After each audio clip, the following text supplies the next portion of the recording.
Mr. Excitement, Bong Alvarez. Alvarez will get 5,000. Tom dito magalawin ang bola kanila ito. Oh yes, may foul pa si De La Rosa, and San Miguel is very much in the thick of this ball game. Pinagtyagaan ni Bong Alvarez yan, Randy. Tinignan niya muna yung court. Alvarez was going to make the effort. Yes, sir. Grabe, parang sahod ulan ng tres dito. Alvarez naman, walang hinta-hunto naman sa may reverse. Hey, binawi.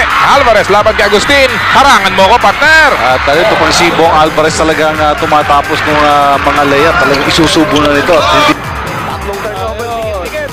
Tinapos ni Alvarez. And again, the key figure for Santa Lucia has been Jerry Esplana. Rick Marata has not been able to step into the shoes of Jerry Esplana.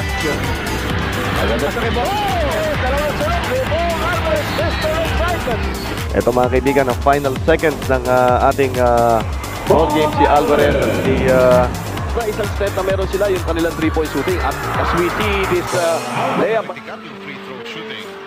That shot won't work. Rebound. Alvarez. Just really operates well on the inside. Sa kasabato sa traffic shot lang kumakuha sa G's. Contact ni Alvarez. Jump shot.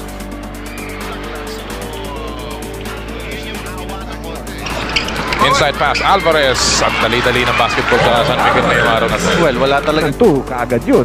Itong pitong huli ang naubos. bola Alvarez.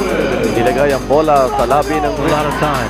17 on the shot clock. Alvarez will sky over again at the championship. no, actually, it looked like the magic number of wins would be 12 here. affiliate dyan sa may Bira Katanduan Marami tayong kaibigan dyan sa Bira Katanduan Dalawang turnover, sunod-sunod. Bong Alvarez na naman. Yun ang sinasabi natin, yung iba, nag-aabang na ng second conference as we see a drive by Paul Alvarez. Three, not this time. And the ball tapped to Alvarez, and the equalizer, 87 all. Sick of him. Yung mga tugma doon, samantala si Bong Alvarez. Talagang Alvarez, ang pihit niya, pasok ang kanyang pabanda. Ang Labagan ni Eric Reyes, napunta kay Alvarez.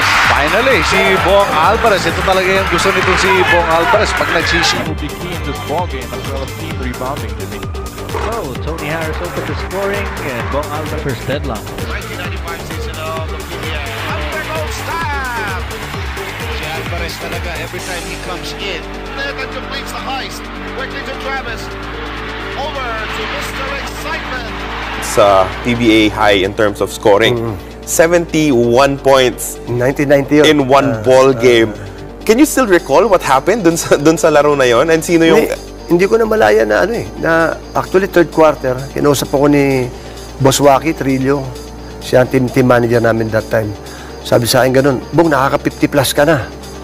Sabi ko, ganun ba? Hindi ko naman iniisip kasi dahil gusto ko lang manalo. Kailangan namin manalo Kalaban namin, Ciel Bantay ko pa si Bobby Parks. So, kailangan namin manalo nung game na yun. Kaya, laro lang ako ng laro. So, doon na pala ako sa 50 points. Kaya nung fourth quarter, ayun na. Sila na mismo, gusto nila bigay na sa akin yung bola kasi gusto nila kasi ang record that time, 68. Kaya Alan kay Dick. So, gusto nila ma-break kasi 55 na ako ng third quarter, 50 plus na So, gusto nila ma-break yung record. Kaya yun. Kaya umabot ng 70 plus nga, 71. Nung tanda ko pa, April 26, 1990. Nung gumawa ko ng... Please don't forget to like and subscribe. Thanks.